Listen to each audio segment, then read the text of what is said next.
Bonjour à tous, je vous retrouve aujourd'hui pour le second volet de la réflexion menée sur le sujet de la culpabilité des soignants du CHU de Nice durant la période Covid, qui vient compléter le premier volet qui concernait la première vague par rapport à ce sentiment de culpabilité. Alors, pour rappel, je suis psychologue du travail au sein du service de médecine du travail du CHU de Nice et j'ai accompagné depuis le début de la crise Covid les soignants, d'une part pour leur proposer un accompagnement psychologique et répondre à leurs interrogations éventuelles. Ensuite, lorsqu'ils étaient testés positifs à la Covid, afin également de leur proposer un soutien s'ils le souhaitaient. Et enfin, j'ai été amenée à accompagner certaines équipes particulièrement en tension et demandeuses d'un accompagnement psychologique. Alors, de ces différents entretiens et de cet accompagnement, un certain nombre de réflexions en sont ressorties, dont le sujet de la culpabilité. C'est la raison pour laquelle on a souhaité, avec le docteur Dahan, vous faire part de cette réflexion qui nous semblait intéressante de vous transmettre pour les soignants et le personnel hospitalier en général. Alors, pour cette seconde vague, il y a eu des dénominateurs communs avec la première vague concernant ce sujet de la culpabilité des soignants, mais j'ai souhaité aujourd'hui vous le transmettre plutôt sous une forme chronologique afin d'être pédagogique, entre guillemets, et vous transmettre les principales idées et réflexions quant à ce sujet. Alors, lorsque la deuxième vague est apparue, courant de l'été 2020, notre manière de tester les agents avait été modifiée de par la disponibilité des tests comme au niveau national. Je m'explique. Printemps 2020, un certain nombre de tests étaient disponibles et nous obligeaient, nous incitaient à ne tester que les agents qui étaient symptomatiques à la Covid. En l'occurrence, ces symptômes, à cette période, étaient les suivants. En 1, la toux ou difficulté respiratoire, suivie d'une fièvre entre 38 et 38,5. Nous avons donc testé à ce moment-là les agents qui présentaient ces symptômes. Lors de la seconde vague, de par la disponibilité des tests, nous avions possibilité de pouvoir tester également l'ensemble des agents contacts, contact par un collègue ou contact aussi par rapport à un membre de leur famille ou une personne proche. Donc contact au global.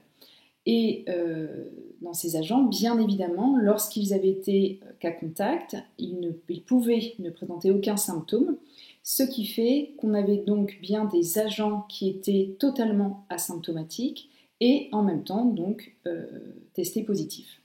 Ce qui a amené un sentiment bien différent que par rapport à la première vague. Alors la première vague, elle était couplée à la peur.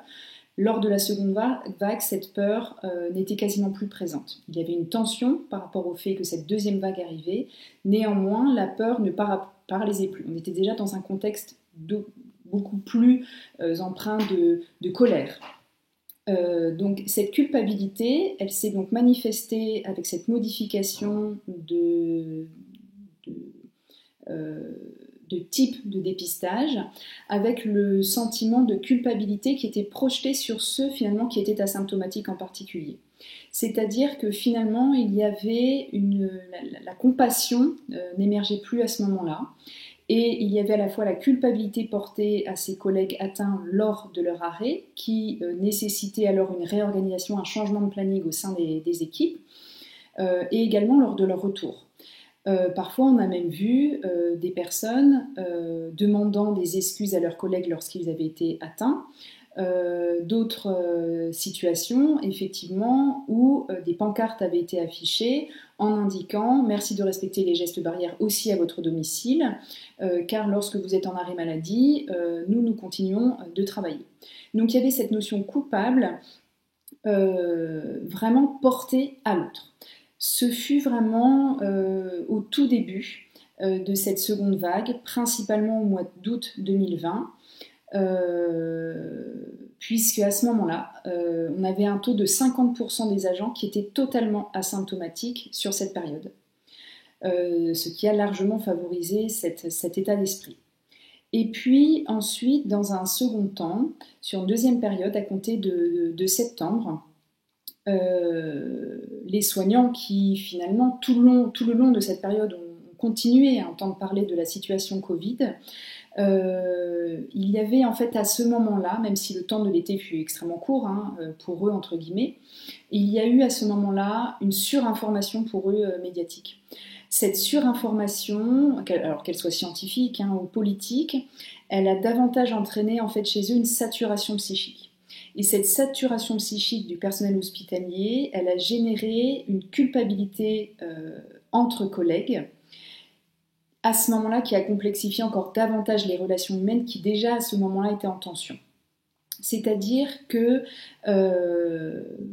le fait d'informer la population générale que cette deuxième vague est en train d'à nouveau d'arriver, le fait de dire à la population que finalement ils ne respectaient pas les gestes barrières, le fait de dire à la population que finalement ils avaient profité pendant l'été, cette sorte d'infantilisation, le terme a été régulièrement repris, a entraîné chez les soignants finalement un processus inverse, c'est-à-dire que les règles protectrices au départ sont devenues finalement inhibitrices pour elles. Et finalement, ils m'expliquaient que oui, en tant que soignants, ils avaient toujours vécu avec un risque, avec le risque des virus d'une manière générale, qu'ils étaient bien placés pour le savoir, et que il leur demandait finalement d'arrêter aussi, lorsqu'ils culpabilisaient la population, c'était aussi eux-mêmes les culpabiliser, puisqu'ils faisaient aussi partie de la population générale. Donc, ce qu'ils sous-entendaient par là, avec, j'ai envie de dire, quelques semaines d'avance par rapport à la population générale, c'était « nous sommes des soignants, mais nous sommes aussi des êtres humains, des êtres sociaux qui avons besoin, au même titre finalement que les autres, de vivre. Et vivre pour eux, et aussi ensuite on a vu cette expression au niveau plus généralement de la population générale, c'est d'abord finalement avoir des contacts humains et des relations sociales. Donc ce deuxième temps du mois de septembre a fait place ensuite avec la toile de fond de la situation aussi de l'arrière-pays, la tempête Alex, puis dans un second temps aussi des attentats de Notre-Dame, à un virage sur la manière en fait d'appréhender cette situation Covid. C'est-à-dire cette culpabilité, ils n'ont plus voulu la supporter. Finalement, ils ont rejeté cette situation, ils n'avaient plus envie de parler de la situation Covid. Ils avaient envie de parler d'autre chose, de poursuivre la vie, même s'ils savaient que désormais vivre avec ce virus était inhérent au vivre tout court, et que finalement, le fait d'être toujours dans une situation, une atmosphère morose, ils en avaient assez de parler du Covid, et ils se sentaient coupables, en tant que soignants, de se donner le droit de parler d'autre chose. Alors effectivement, si dans le premier temps, j'ai envie de dire face au tsunami, face aux craintes, face aux peurs qui avaient tendance à paralyser, et à la fois où les soignants se sont retrouvés à effectuer leur métier avec un sens exacerbé du sens pour lesquels généralement ils s'orientent vers ces métiers, l'adrénaline de la première vague étant également passée, le système de défense mis en place à ce moment-là était bien différent. Finalement, la peur de la Covid, elle s'est tournée vers finalement des peurs sur les autres répercussions éventuelles, plutôt à moyen terme, voire à long terme, c'est-à-dire des interrogations davantage sociétales, davantage politiques, et en particulier sur l'interrogation par rapport au risque. Donc finalement, culpabilité d'avoir envie de ne plus penser à la Covid, culpabilité de parler d'autre chose. Et c'est vrai qu'actuellement, on est toujours encore dans cette période, depuis finalement quasiment 2 mois, sur cette période où à la fois, dans ce temps, entre guillemets, suspendu pour la population, et en même temps dans ce temps si rempli pour eux, ils semblent subir des injonctions paradoxantes d'un autre système qui en même temps n'est pas indépendant du système hospitalier. Donc finalement, les soignants aujourd'hui s'interrogent davantage sur le fait de se dire comment éviter ce catastrophisme ambiant, comment éviter et repenser cette notion du risque à tout prix, cette notion de responsabilité par rapport au risque à tout prix. Et finalement, ils recherchent d'abord cette notion de quête de sens de leur métier pour continuer à l'exercer tout simplement avec la présence d'un virus supplémentaire. Enfin, depuis un mois à peu près, on assiste en fait justement petit à petit ces interrogations quant à la question du risque. Les soignants le disent, ils se sentent certains, j'entends régulièrement ce terme en particulier dans les services, se sentent abandonnés. C'est-à-dire que finalement, si la première vague a été très organisée, parce que il avait été fait le choix dans la plupart des établissements hospitaliers de reporter un certain nombre d'interventions. Actuellement, il y a eu moins de reports d'intervention. Il y a eu aussi une prise en charge sur des patients sur des pathologies chroniques qui se sont mis en fait avec une organisation en parallèle, tout en tenant compte aussi de la situation Covid. Cette situation double, qui est aussi en termes d'activité, représente une réorganisation aussi différente, une notion aussi importante où il y a eu un turnover important avec des personnes renforts. Ces personnes, lorsqu'elles viennent sur leurs souhaits, finalement, c'est aussi un temps important de pouvoir les former.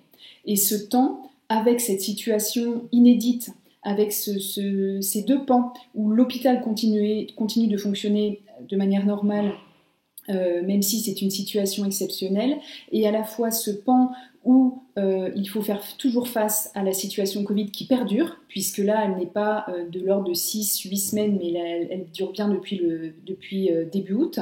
Donc on est à plusieurs mois, et c'est surtout, mais est-ce qu'il va y avoir une troisième vague? Donc c'est comment tenir par rapport à ça. Donc ça veut dire qu'on se réorganise, mais on se réorganise combien de temps? Est-ce que c'est un moment de tension, ou est-ce que cette tension va redescendre? Et en fait, ils se sentent coupables à la fois d'en vouloir aux renforts qui viennent les aider. Les renforts se sentent coupables d'avoir l'impression de ne pas être à la hauteur parce qu'ils n'ont pas l'impression d'être suffisamment bien formés. Et finalement, ce qui se retrouve au cœur de cette culpabilité, c'est la prise en charge du patient. C'est-à-dire qu'on en vient sur des questions de qualité de soins. Est-ce que je fais correctement mon travail? Est-ce que de par l'intensification et l'intensité de mon activité, en fait, dans une situation de tension, est-ce qu'il n'y a pas un risque d'erreur supplémentaire? Aussi dans le fait de ne pas pouvoir avoir le temps de transmettre le savoir sur des services très spécifiques. Finalement, les soignants me rapportent qu'ils ont l'impression de malmener parfois les patients et ils ont l'impression au final d'être coupables de ne pas être un bon soignant. Ce qui les met à la fois en colère ou parfois leur donne même envie de changer de métier. C'est-à-dire que sur la première vague, je ne l'avais absolument pas entendu. Sur cette deuxième vague, régulièrement, j'ai des soignants qui me font part du fait qu'ils souhaiteraient prendre soin, mais d'une manière différente, qui ne supportent plus finalement actuellement les conditions dans lesquelles ils essayent de tenir néanmoins, mais que ce qui prime d'abord, c'est la relation à l'autre qu'ils ont, le fait de prendre soin et qu'aujourd'hui, ce travail empêché les interroge quant à l'avenir et le métier qu'ils ont choisi. Alors, il est important, je pense, d'avoir cette notion aussi de culpabilité. Je pense que c'est important quand même de souligner qu'il y a un certain nombre de soignants qui ont été fortement atteints, même si ce chiffre est très faible. Néanmoins, bien évidemment, lorsqu'un collègue était fortement atteint, si certains collègues avaient l'impression de leur avoir transmis ou s'ils leur avaient transmis, puisqu'on est toujours dans l'hypothèse, bien évidemment, là, la culpabilité était très importante. Alors, pour conclure, je crois que les soignants, du fait de leur métier qui est en lien direct avec la situation sanitaire, bien évidemment, ils ont régulièrement eu, avec quelques semaines d'avance, une réflexion quant aux sentiments, aux ressentis, aux émotions vis-à-vis de de cette situation inédite en lien avec le virus Covid. Le fait finalement, je pense, d'être au cœur du réacteur, parce que le CHU, ça reste en fait une entreprise, entre guillemets, à la fois spécifique et particulière, parce qu'il y a des notions de conciliation entre enjeux de performance, prévention de la santé, ce qui reste extrêmement complexe car ça touche à l'éthique, et en fait, finalement, plus globalement, aux valeurs d'une société. Donc, même si toutes les conséquences aujourd'hui de la crise actuelle sanitaire, elles ne sont pas encore connues, ce temps de pression, de tension pour les agents du CHU, il me semble, et même je pense plus globalement pour les salariés, restera pour moi sans doute, en tout cas je l'espère, un accélérateur plus ou moins puissant pour transformer, finalement, repenser, innover des situations de travail. Mais par contre, il faut aussi rendre compte et tenir compte que ces transformations, il faut qu'elles puissent trouver en fait une énergie nécessaire, parce qu'en fait, elles supposent de rompre avec le connu, d'une part, mais c'est ensuite surtout qu'elles supposent une énergie à nouveau investie par un collectif, donc des efforts collectifs de nouveau inédits, pour la conception de solutions qui soient reconnues. Alors au global, tout au long de cette crise, le sentiment de culpabilité, ça restera un dénominateur commun, sous diverses formes, selon les soignants exprimés d'une manière différente, parfois complète, parfois très partielle. Alors bien sûr, cette notion de culpabilité, cette notion de se sentir responsable, on l'avait vu dans le premier volet de cette réflexion, elle est aussi menée par l'histoire, par la culture d'un pays, donc l'histoire par rapport aux soignants, l'histoire par rapport au système hospitalier, et aussi à la notion du genre dans le sens sexué, dont les marqueurs ils restent de toute manière sous-jacents à la réalité d'aujourd'hui, mais qui sans doute en fait exacerbe ce sentiment. C'est-à-dire qu'il reste finalement que l'actuelle approche du risque, dans notre société, elle contribue sans doute en fait au poids imposé largement par cette notion coupable. Donc je crois qu'il est bon de rappeler que la maîtrise absolue du risque, ça reste un concept. C'est-à-dire que, alors l'objectif il reste nécessaire, prioritaire même en termes de santé publique globale, mais ça reste inatteignable. C'est-à-dire que quand on a la vie en face, cette notion du risque, de maîtrise absolue, ça reste inatteignable, bien qu'on veuille et qu'on essaye de s'en approcher. J'ai envie de dire, comprendre ce décalage pour les soignants et plus globalement pour la population, c'est finalement déjà accepter un risque. Et ça n'a jamais été aussi inacceptable d'accepter un risque aujourd'hui. Finalement, pour moi, c'est d'abord l'apprentissage des compromis qui restent délicats, surtout lorsque la prise de conscience que le vivre avec le virus sera finalement inhérent désormais au vivre tout court. Donc, il faut peut-être pour moi davantage questionner la notion du risque en lien avec celui de la responsabilité dans notre société. En effet, pour moi, on assiste, alors il me semble qu'on assiste en fait à un bouleversement actuel anthropologique majeur, dans le sens où finalement, on serait prêt à accepter tous les sacrifices pour atténuer un choc pandémique accompagné de ces risques. Mais finalement, c'est peut-être davantage de la question de la responsabilité qui constitue pour moi un changement. C'est-à-dire qu'il faut aujourd'hui toujours chercher un responsable. Quand on cherche un responsable, on fait porter responsabilité. Et qui dit faire porter responsabilité, finalement, c'est être coupable potentiellement si on a mal agi ou si on n'a pas agi. Et aujourd'hui, je pense que la plupart de nos actions sont menées par cette crainte de la responsabilité. Et donc, pour ne pas être coupable de quelque chose qu'on aurait mal fait ou parce qu'on aurait mal agi. Et je pense qu'il est urgent de réfléchir à ces interrogations. Alors, j'ai envie de terminer sur une note aussi positive, c'est-à-dire qu'au-delà de la dimension vitale du travail, il reste pour moi que les personnels soignants, pendant ce temps de crise, aura permis ils auront permis de montrer que malgré les risques, malgré les difficultés qu'ils ont rencontrées, ils auront montré vraiment leur très grande adaptabilité face à un risque, face à un nouveau risque. Euh, et pour moi, ça montre bien que le système qui permet aujourd'hui de prendre soin, de prendre en charge la vulnérabilité, donc notre interdépendance, c'est une vraie force. Ça permet finalement de croire qu'on peut encore prendre soin aujourd'hui des patients ou des malades, et c'est une situation qui, un jour ou l'autre, nous concerne tous. Merci beaucoup.